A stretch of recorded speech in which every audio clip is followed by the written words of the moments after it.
Buenas tardes. Voy a iniciar el video correspondiente a la exhibición de la tarea del curso de Machine Learning. Voy a apagar la cámara para que no sea tan pesado.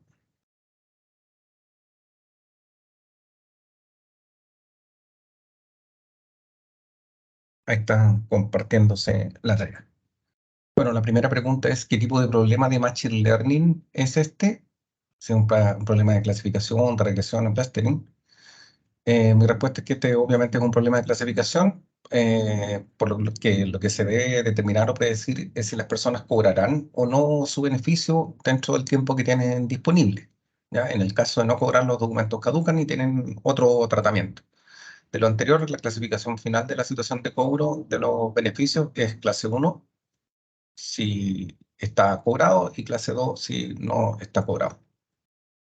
Depende cómo se ordena, ¿cierto? El cobro, el no cobro, pero el no cobrado era valor 1 y cobrado era 0. Bien, el primer grupo de comandos, ¿cierto? Que ya está ejecutado es toda la importación de librerías para el manejo de los data frames, para las métricas, eh, lo que tiene que ver con todo lo de las medidas, digamos, de desempeño del modelo, ¿ya? Para hacer gráficos también, eh, en balance de clases, visualización, eh, y PCA también la importancia por componente, aprendizaje supervisado, están todos los modelos, los algoritmos. Respecto del ajuste de hiperparámetros también, ¿cierto? El grid search, que es el que más se usa, importación de características y algunas menores que también se van a utilizar respecto de operaciones con variables de tiempo y unas de impresión. En el primer conjunto, ¿cierto? De la tarea, el primer conjunto de instrucciones tiene que ver con acceder a la cuenta de Google Drive, donde están los datos y donde se va a estar guardando el archivo de la tarea, ¿ya? En la parte 4, lo que se pide es que se muestre si efectivamente se leyó el dataset, el data frame, y que se muestren las primeras 7 filas. Después hay unos comandos para mostrar las dimensiones del dataset en términos de filas y de columnas. 30.954 filas y 17 columnas. ¿Ya? Aquí hay una alternativa, digamos, pero que muestra esencialmente lo mismo, digamos, ¿ya? Con una eh, opción de medida de largo o de longitud en los distintos ejes, y esta otra es como por la forma, ¿ya? En shape de filas y de columnas. En el siguiente código se muestran los nombres de las columnas, haciendo el comando, ¿cierto? De que de la lista se vaya mostrando el valor de las columnas, en una serie que se llama los nombres, digamos, de las columnas. Y aquí aparecen todos los datos, ¿ya? De los títulos, de cuáles son las columnas. El RUN, la cantidad de pago, monto, comuna, región, urbanidad, forma de pago, tipo de beneficio, si cobra o no en marzo, fecha de nacimiento, fecha de función, fallecido, sexo, estado civil, nacionalidad, estado del documento y la variable de no cobro. Se muestra la información del dataset, dice ahora, y la cantidad de no nulos y el tipo de datos por columna, ¿ya? Este es con el código info y se muestran para cada una de las variables cuál es la cantidad de no nulos que hay por cada una de ellas, ¿ya? Y vemos que efectivamente hay algunos casos en que hay registros que no tienen valor, digamos, ¿ya? Encontrar la cantidad de nulos y decidir sobre estas características. En lo primero, mostrar la cantidad de nulos ordenados de mayor a menor por nombre y cantidad. Esto es con un comando de ordenamiento, y ahí se muestran los números, digamos, de nulos, ¿ya? El que tiene más es el campo fecha de función. Efectivamente, si las personas están vivas, no van a tener ningún valor ahí. Fecha de nacimiento, hay algunos que no tienen fecha de nacimiento. Estado civil, hay otro grupo que no tiene estado civil. Y nacionalidad, que hay algunos casos que no tienen la nacionalidad. Para efectos del proyecto, el dato importante es que del total de registros de 30.954, hay 30.666 sin fecha de función, ¿cierto? Y los que tienen fecha de función no deben ser considerados en el resto del proceso, pues el cobro de su beneficio sigue otro protocolo, son 288 casos de fallecidos. Ahora vamos a proceder a eliminar algunas de estas columnas, ¿ya? Eh, lo primero es eliminar la fecha de los que tengan fecha de defunción, ¿cierto? Entonces, se mantiene el, el- los que tienen nulo, ¿cierto? En el data frame, los que tienen nulo se mantienen en el data frame, ¿ya? Y después se elimina la columna con fecha de defunción, ¿ya?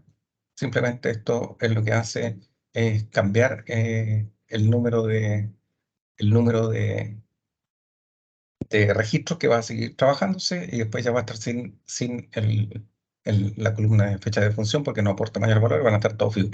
Entonces aquí se ve, apliqué esto como de control, ¿cierto? Que la dimensión inicial del data frame era 30.954 columnas con 17 filas, ¿ya? Al eliminar los registros de fallecidos, quedaron 30.666, ¿cierto? Las otras 288 se eliminaron.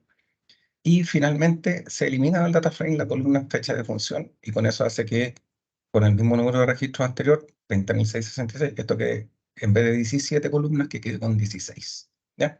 Y aquí se muestra el encabezado, digamos, de los primeros registros con, con datos, ¿ya?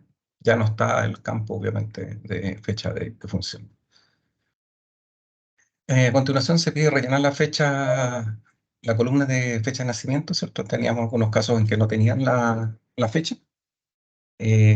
Llenarlo con la fecha media y mostrar los primeros dos registros. ¿Cuál fue la fecha media? Bueno, la fecha media, ¿cierto? Se obtienen de un cálculo a partir de una fecha de referencia, ¿ya? A partir de esa fecha de referencia, entonces se calcula un promedio, por decir así, ¿cierto? Entonces se busca primero cuál es la fecha mínima, ¿ya? Y con la fecha mínima se hace un cálculo de resta, ¿ya? Esta fecha de referencia se establece como la fecha mínima de todas y se hace como una fecha de referencia, entonces se hace la resta y se determina una cantidad en, en días media, como fecha media, ¿ya? Se vuelve a convertir esta fecha media en un dato de fecha, ¿ya? Aquí se imprime, ¿ya? Y se hace el reemplazo en esta última columna, ¿cierto? En que se reemplaza con la fecha media los que estaban vacíos, ¿ya? La fecha de referencia era la fecha mínima, que era el 23 de enero de 1907, y la fecha media a partir de ese cálculo terminó siendo el 9 de mayo de 1962, ¿ya? Y se muestran aquí la- el nuevo data frame con el cálculo y se muestran solamente los dos primeros registros que mantuvieron su fecha de nacimiento, digamos, porque no corresponde, digamos, en estos casos no estaba en blanco porque se no habría tenido la fecha media que era 9 de mayo del 62. Ninguno de estos dos casos era. Después, en el caso de estado civil, lo que se pide es rellenar con la moda, el que más aparece, ¿cierto? Y mostrar los dos primeros registros.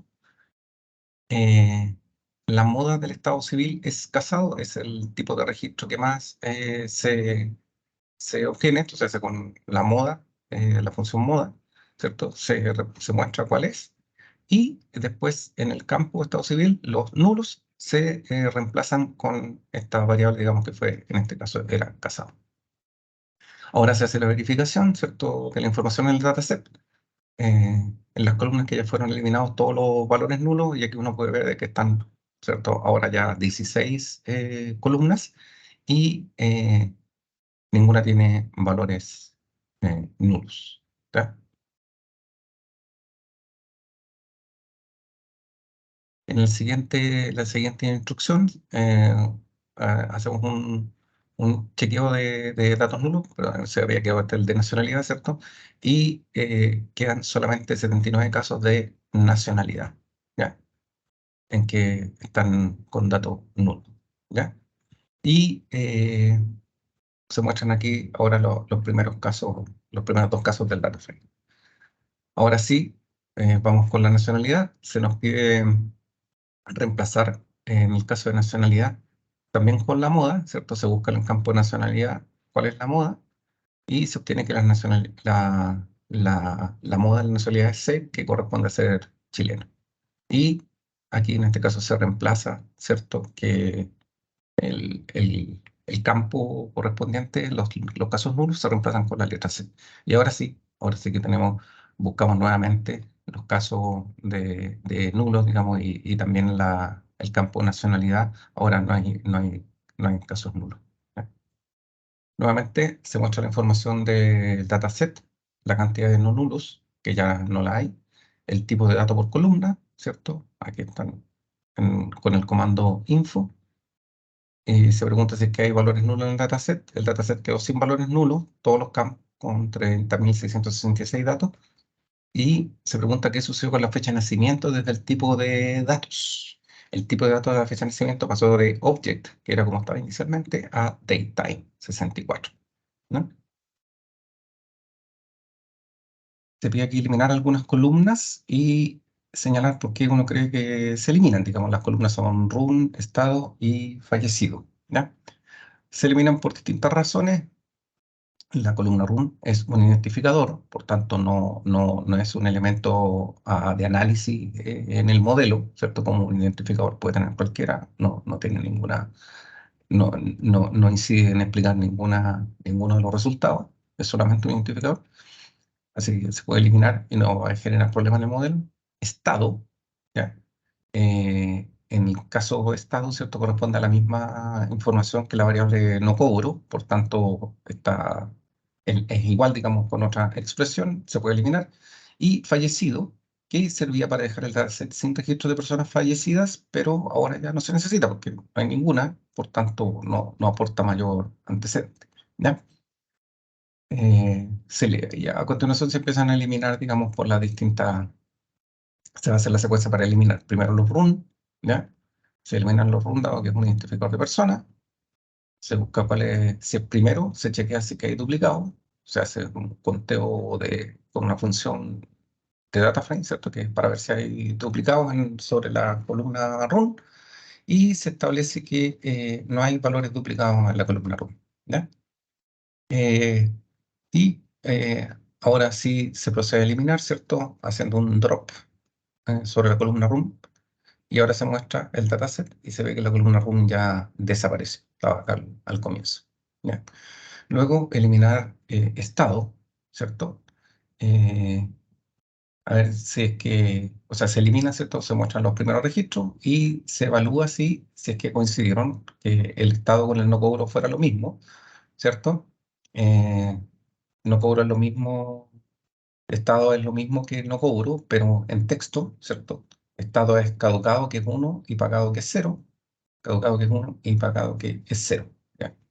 Eh, entonces, se hace esta eliminación verificando que efectivamente sean equivalentes, ¿cierto? En que todos los casos de no cobro, el caso caducado sea igual a uno y el caso pagado sea igual a cero, y estas son las condiciones que se evalúan acá. Si es que se cumple, si es que se cumple esa condición, y se va acumulando, ¿cierto? Para ver si es que efectivamente esta condición se cumple en todo la condición se cumple en todas las columnas, ¿ya?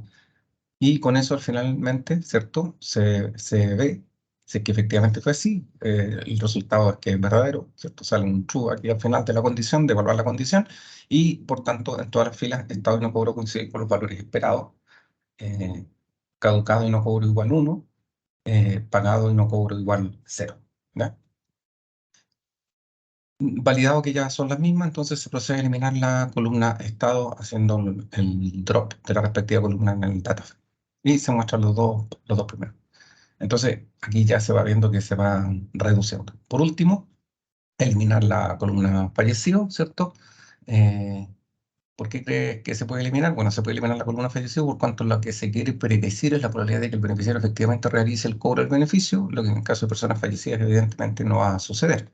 Eso tiene otro protocolo para que la familia acceda a tales recursos. O sea, aquí lo que queremos es ver si con los antecedentes que hay, el modelo puede predecir o no si van a cobrar finalmente en una ventana de tiempo. Para esto los fallecidos no corresponden, aunque se no.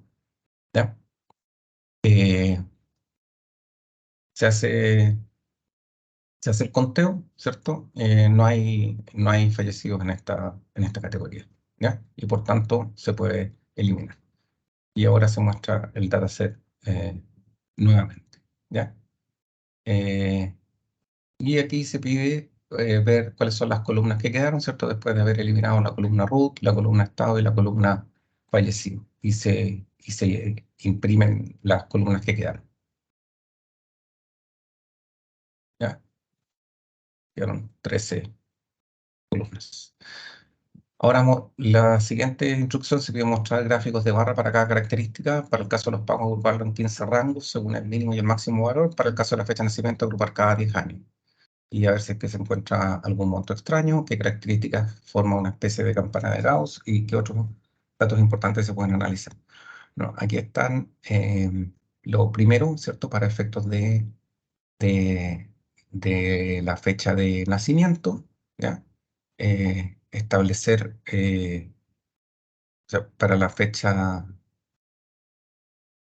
convertirlo con una fecha de nacimiento al formato de fecha, luego agrupar monto, para agrupar montos en 15 rangos, se establece cuál es el mínimo, cuál es el máximo, y se establecen 15 separaciones, ¿cierto? Aquí están los bins del resultado para establecer este monto rango y contarlo. Y después se empiezan a graficar los histogramas, ¿ya? De monto de rango, agrupado en 15, esa es la primera. Después agrupado en fecha de nacimiento, ¿ya? Em, También tiene una agrupación, ¿cierto? Cada 10 años.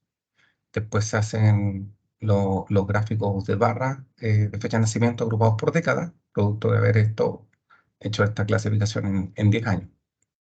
En el caso común se pide graficar las primeras 5 y las últimas 5 columnas ordenadas de mayor a menor cantidad, ¿ya? De casos. Eh, y después se piden graficar en barra todas las otras características que no sean ni monto, ni fecha de nacimiento, ni comuna. Y eso es lo que viene a continuación. Eh, tenemos aquí, tenemos aquí la clasificación de montos agrupado en 15 rangos. Aquí se ve que hay 15 rangos, ¿ya? Está prácticamente todo concentrado en el primer rango. Eso lo vamos a ver después porque se produjo una concentración ahí. Hay casos muy, muy extremos. En fecha de nacimiento, agrupados por década, aquí están por fecha de nacimiento, ¿cierto? Ahí está de 1960 a 1970, en el medio fue el grupo más cuantioso, y donde se concentra, digamos, entre 1940 y 1980, prácticamente está el 80%, más del 80% de los datos caen aquí en este rango hasta 1990. Después, cuántos casos hay por comuna, ya se muestran las 5 mayores y las 5 menores. Las menores hay solamente un caso en cada una de ellas, salvo esta en Peyúgue que hay dos. La cantidad de pagos, el grueso de las personas tiene un solo pago, ¿ya? Hay poquitas que tienen más de un pago. Lo otro por región, cuántos casos hay por región, aparece lejos la región metropolitana y el resto Valparaíso y Biobío, como suele suceder por la distribución demográfica, digamos, de dónde están los centros urbanos principales. En urbanidad habían 3 categorías: urbano, semiurbano y rural. Se concentran en el caso urbano, la mayoría de los pagos están por ahí. Por forma de pago, plaza de pago presencial es la que mayor concentra, y después vienen los que son despachos por correo. Por tipo de beneficio, el saldo a favor del empleador es el que lidera, 7.500 casos. Si tuvieron cobro en marzo, la mayoría sí no tuvo cobro en marzo, de acuerdo a las variables que están informadas. Por género, femenino, masculino, son mucho más mujeres, pero también son las que tienen más cobro. En estado civil, casados la mayoría, solteros después, ¿cierto? Y otros que no tienen otra información no aplica de por sí. Por nacionalidad, la mayoría chilenos versus extranjeros. Y el no cobro, 16.879 y 13.787 que no cobran. La pregunta es si se encuentra algo extraño en el monto. El primer rango inicia con un límite negativo. Si es un monto a cobrar, debería ser positivo. Lo segundo es que hay un monto extremo no cobrado superior a 39 millones de pesos. De modo que al dividir en 15 agrupaciones, la mayoría de los pagos se concentran en el primer intervalo con luego límites superiores cercanos a 2.648.000 pesos. Entonces, por eso todos los cobros quedan concentrados en esa primera casilla, digamos, de las 15 agrupaciones, quedan prácticamente todos ahí. ¿Ya? ¿Qué características forma una campana de Gauss? La fecha de nacimiento agrupada por décadas. ¿Qué otros montos importantes se pueden analizar? Es importante que el no cobro, las clases de no cobro aparecen balanceadas, digamos, son de un orden de magnitud similar y por tanto no hay problemas en la aplicación del modelo. Luego, acá se pide convertir las variables categóricas en numéricas, en el caso de la fecha hacerlo con conteo de días desde una fecha de referencia, mostrar los primeros dos registros, guardar los label encoder como archivo label.pkl y volver a cargarlo y hacer una prueba regresando a numérica al objeto o fecha original. Bueno, aquí está, ¿cierto? Se hace una copia primero del data frame, se inicializa un diccionario de los label encoder y luego se va haciendo para cada una de las columnas, ¿cierto? Se van guardando cuáles son las categorías que existen, ¿cierto? Y se transforman, ¿ya? Se transforman en, en, en variable numérica, ¿ya? Al final, en esta última instrucción, la columna fecha de nacimiento en valores numéricos representa los días desde una fecha de referencia en el data frame y se calcula, digamos, ¿cierto? Con esta fecha de nacimiento de referencia, se calculan los días y se guarda esa información. Ahora se hace el control sobre todas las columnas del data frame que sean integer y efectivamente todas son enteros, ¿ya? Aquí está la instrucción para guardar los datos del label encoder, ¿cierto? En un archivo PKL se guarda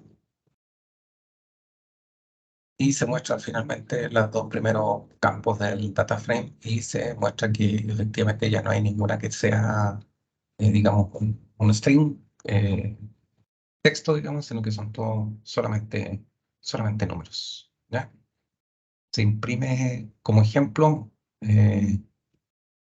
Convertir, se usa level encoder para reversar, ¿cierto? Una transformación se reversa en la columna y se imprimen unos casos, los primeros casos que son de algarrobo y algüe. Eh, Acá para la fecha de referencia se tiene el valor numérico de la fecha en una variable que se llama valor numérico, la fecha de referencia que se estableció, 23 de enero de 1907. Y se imprime la fecha de referencia, 23 de enero de 1907, y se establece un valor numérico de fecha en que que se le va a agregar, digamos, una diferencia de tiempo que son 5 días. Entonces, eh, aquí pasa esta fecha de ser 23 de enero de 1907 a ser 28 de enero. Ya, eso fue el ejercicio.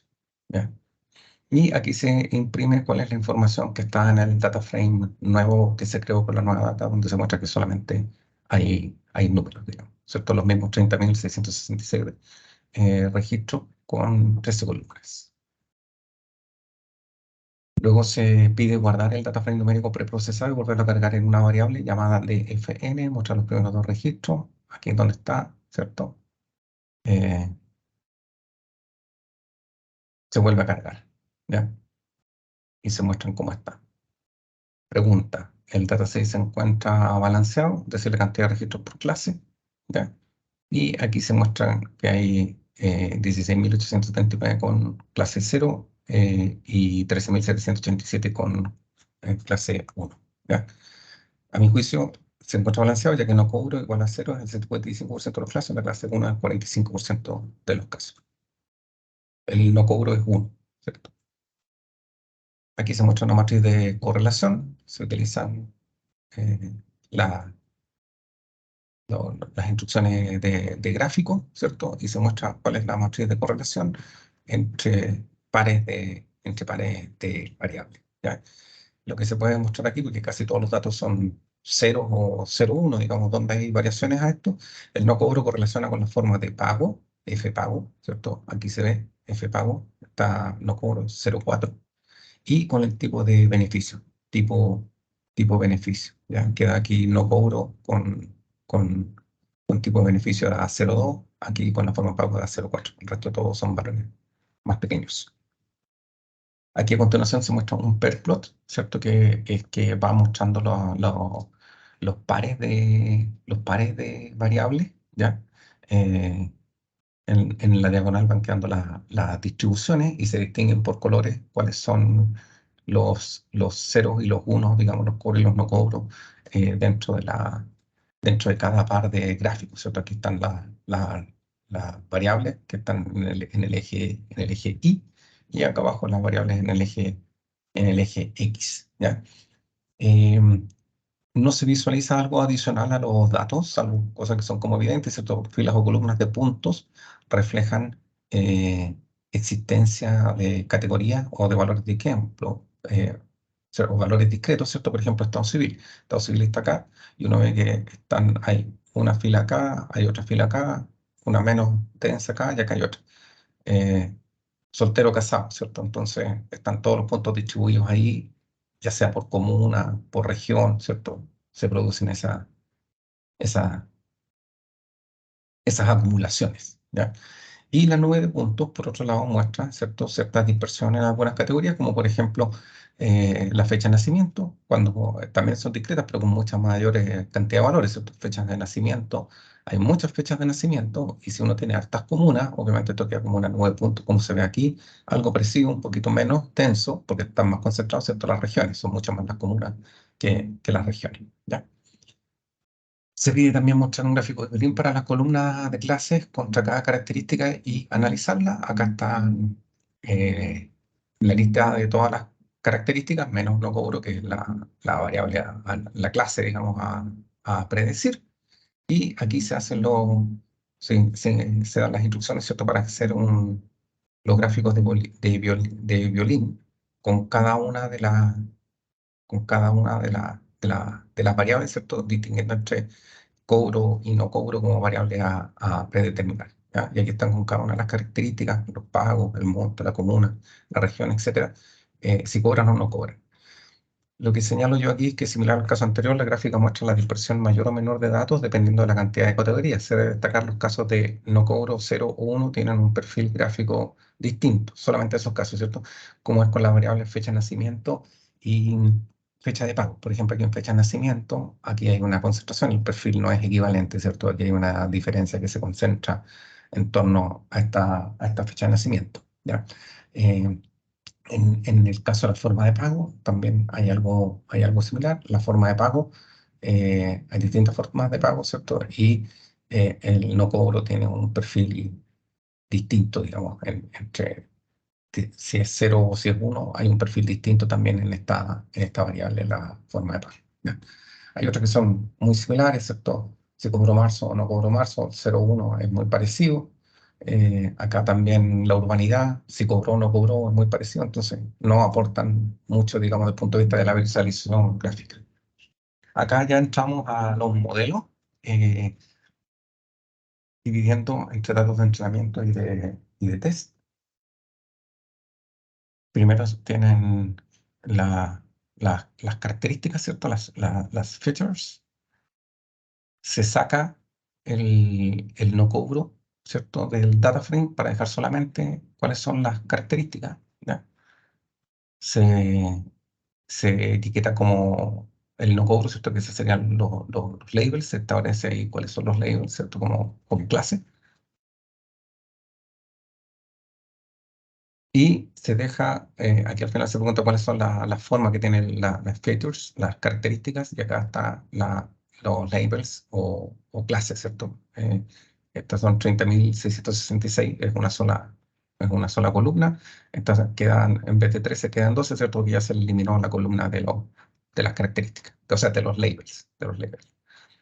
Y se hace aquí la separación entre la data de entrenamiento y la data de test. 20% para testing, 80% para entrenamiento, 80% para training, ¿ya? Y aquí está el código en cómo se hace esta separación con los comandos correspondientes de separar la data en, en la de test 20% y la de entrenamiento en el queda el 8, el 0,8 restante, ¿ya? Y aquí están las medidas de en qué forma quedaron la data de test y la data de entrenamiento. Luego se pide hacer un KNN con 6 vecinos más cercanos. Aquí está el código de la predicción, ¿cierto? O sea, el código del modelo y se hace la predicción, ¿ya? Y se chequea, digamos, de que también puede mostrarse como predicción con 0 o 1 o como probabilidad, que es lo que está acá abajo, ¿ya? Y luego se pide mostrar las métricas, ¿ya? Para todo lo que resultó del modelo, ¿ya? Las distintas métricas de matriz de confusión, esmulas de precisión, recall, F1, qué sé yo, la curva Rocker finalmente, ¿ya? Y aquí están la matriz de confusión, aquí está hecha de manera más estética, ¿cierto? Los 2.952 casos que están aquí. Luego se evalúa el accuracy del modelo, ¿cierto? Luego se evalúa la precisión, va entregando cada uno de los puntajes, el recall, F1 score y un reporte de clasificación. Y este reporte de clasificación también se puede hacer de manera que sea bien visualizado, digamos, con un classification report, ¿cierto? Aquí están los caucados, los pagados, precisión, recall, F1, el support. Luego pasamos a la evaluación de la curva ROC, ¿ya? Aquí está el, el, el comando para que se haga la valorización, ¿cierto? Cuánto es el valor bajo la curva. Y acá se hace la visualización de la, de la curva, ¿cierto? Eh, cuánto es el ROC de la clase de pagado, cuánto es el ROC de la clase de caducado, ¿ya? Aquí se muestra un error de predicción, ¿cierto? Respecto de lo, de lo pagado y la predicción. Esto es lo que se pagó. Esto es lo que se pagó y estos son los caducados en el caso de los pagados. En el caso de los caducados, obviamente se pronostica mayor cantidad de caducados, pero también se pronosticó que habían algunos que estaban pagados. ¿Ya? Este es el error de predicción por clase. Se pide hacer validación cruzada usando Feature Labels, usando el KNN con los 6 vecinos y una división en 10 faults, en 10 carpetas, ¿cierto? Con una semilla valor 0. Y se pide usar todos los hilos de procesamiento disponibles, que para eso hay un comando particular, ¿cierto? Entonces se hace la validación cruzada, se define cuál es el modelo, con el número de vecinos igual 6. Aquí donde se definen que son 10 los faults, ¿cierto? Se hace la separación de los faults y se genera el resultado de esta cross-validation, ¿ya? Donde se va aplicando el modelo con los distintos labels, ¿cierto? O sea, con las características, los labels y con cada una de, su, de las separaciones que se hizo de los datos. Aquí es donde se indica que se utilicen todos los hilos posibles de procesamiento con el número de jobs con parámetro -1, ¿ya? Y se imprimen los resultados de cada una de estas validaciones cruzadas, ¿ya? Aquí está cuál es el promedio y cuál es la desviación estándar de estas validaciones cruzadas. Como se puede ver acá son da 5 resultados porque se puede cambiando de conjunto de datos 10 veces, ¿cierto? O sea, 10 resultados, 1, 2, 3, 4, 5, 6, 8, 9, 10. Se comparan los resultados en términos de accuracy, con la data original, con Standard Scaler y con Min-Max Scaler, ¿ya? Aquí se hace esto de escalar los datos porque se habían transformado a numéricos, pero no tenían este escalamiento, ¿cierto? Primero se hace un preprocesamiento de los datos con Standard Scalar, ¿ya? Aquí se ajustan, ¿cierto? Y se transforman, se corre el modelo, ¿ya? Aquí al principio estaba sin escalamiento, el accuracy fue 0,759, después se corre pero con escalamiento, 0,773, mejoró un poco en el Standard Scalar, y después con el Min Max Scalar, 0,7698. O sea, con el Standard Scalar fue un poquito mejor. Luego se pide comparar los modelos de Machine Learning vistos en clases, entrenados y entrenarlos con hiperparámetros por defecto a los mejores, digamos. O sea, ¿y cuáles son los mejores? Ya que están todos los árboles, o sea, todos los modelos que se usaron, eh, se inicializan los modelos, ¿ya? Y se hace la, la, bueno, aquí donde se habían guardado los las clases del label encoder, ¿cierto? Y se aplican porque en el caso del XGBoost se indicaba que tenían que ser con los labels, digamos, el intrain label. ¿Ya? Que al final daba lo mismo porque eran dos categorías solamente, eh, por lo tanto no había diferencia de hacerlo de una u otra manera, pero se hizo como estaba establecido en la instrucción. ¿Ya? Y luego se pide el accuracy como métrica, digamos, para evaluar los modelos. Ahí está, se aplica la accuracy de cada uno de los modelos que se ejecutan y aquí aparece que el XGBoost Classifier, ¿cierto? La accuracy es el mayor, 0,8064, luego el Gradient Boosting Classifier, 0,8035 y el AdaBoost Classifier, 0,7955. ¿Ya? Se hace un tenor de los hiperparámetros, uno debe ser el mejor del paso previo, en este caso elegimos el XGBoost. ¿Ya? Eh, Aquí está haciendo el ajuste de parámetros, ¿ya? Lo que da. Y aprovechamos, yo agregué este código aquí para ver cuáles eran los parámetros, cuáles eran los valores que tenían los parámetros, ¿cierto? De los hiperparámetros dentro del modelo, porque cada uno de estos modelos tiene muchos parámetros. Aquí aparecen cuáles son los valores que se usaron. En realidad no tienen, la mayoría son que no hay un valor, digamos. Y esto lo vamos a comparar con qué es lo que pasa con los hiperparámetros. Aquí solamente probamos 4 hiperparámetros, ¿ya? En el caso del XGBoost, aquí están con los valores que finalmente hicimos la prueba, ¿ya? Y estos son los que se van a ocupar en la grilla de búsqueda, digamos, con cross-validation. Entonces, aquí está, y el modelo al irse corriendo, ¿cierto? Con 3 validaciones cruzadas, se va corriendo y va buscando cuál es el mejor modelo, ¿cierto? Y se va guardando el mejor modelo cuando encuentra que uno es mejor de acuerdo a la métrica que, que estamos evaluando. ¿Ya? Estamos evaluando el, la población. Y aquí empieza toda la ejecución, se van corriendo, se van corriendo, se van corriendo, se van corriendo, va haciendo cambios de los hiperparámetros, va probando todas las combinaciones de hiperparámetros. Y aquí indica cuál es el mejor modelo encontrado. ¿Ya? Señala cuál es el accuracy, la matriz de confusión, ¿cierto? Y el reporte de clasificación. ¿Ya?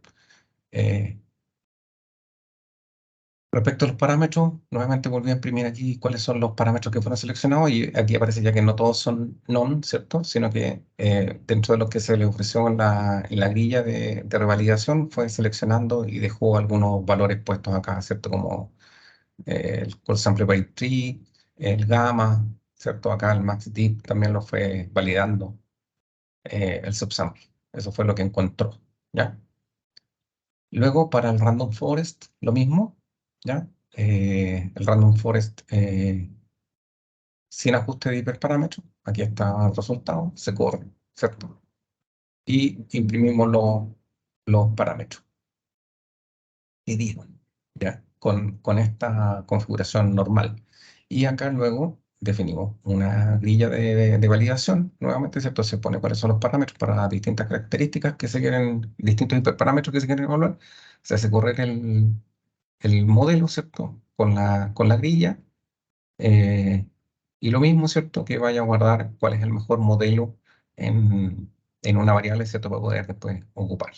¿ya? El mejor modelo. Y aquí empieza nuevamente a hacer a ejecutar las distintas combinaciones y se obtiene eh, un modelo que es un poco mejor en resultado que el que dio en- con el XGP, ¿ya? Y se muestra aquí cuáles son los parámetros en uso, y aquí aparece también, ¿cierto?, que aquí hubo un cambio de acuerdo a la grilla que se dio, o algunos valores que fueron cambiando, que se tomó el que resultó mejor finalmente. Acá se pide obtener la importancia característica para los algoritmos tuneados, ¿cierto? Cuáles son los mejores y mostrar el top 7. En el primer modelo, en el caso del XGB, XGBoost, que resultó mejor, eh, se hace la visualización, ¿cierto?, de las características más importantes, y solamente para comparar se hizo también con el modelo no tuneado para ver qué es lo que pasaba, digamos, cómo se iba viendo ese resultado. Y acá tenemos el tuneado, el XGBoost 08059, las características más importantes, forma de pago, tipo de beneficio, y más abajito nos dio el modelo cómo, cómo fue el no tuneado, ¿ya? Y dieron en el mismo orden, con la salvedad que aquí en la tercera, ya en monto, aquí se alteró, ¿cierto? Dio nacionalidad, y monto pasó para una, una, una clasificación un poquito más baja, ¿ya? Se observa que cambia el orden y la importancia característica de la tercera variable, las primeras dos se mantienen. En el tuneado, forma de pago, tipo beneficio monto; en el no tuneado, forma de pago, tipo beneficio y nacionalidad, ¿ya? Y también se hace el ranking de importancia, donde se asigna un valor a la variable, y la forma de pago, el tipo de beneficio son las que salen más altas, ¿cierto? Se puede visualizar eso en el gráfico.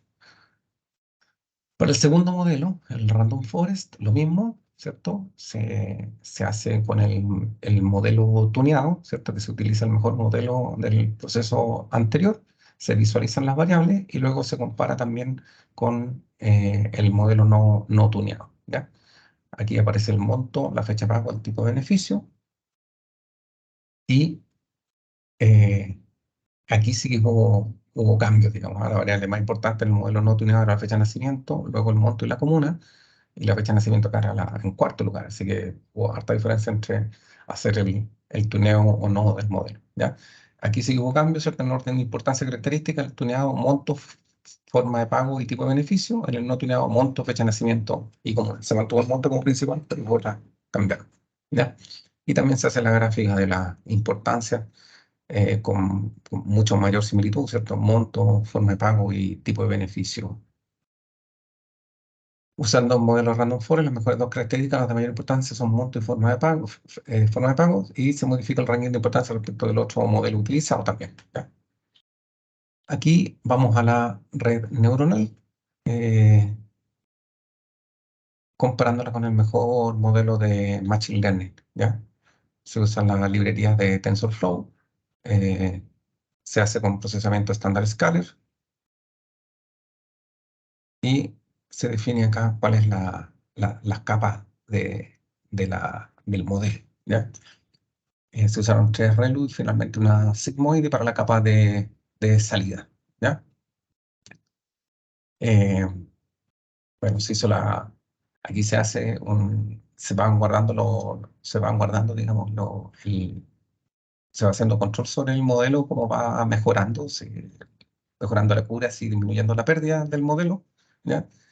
Y se hace el entrenamiento y se va guardando en una variable history para ir viendo cómo van quedando cada una de las distintas evaluaciones que se van haciendo, de los epochs. Se va haciendo y se va guardando, se van ejecutando y se va guardando el modelo, cuál es el modelo mejor, ¿ya? Y aquí está el resultado, la ejecución de las distintas epochs, ¿ya?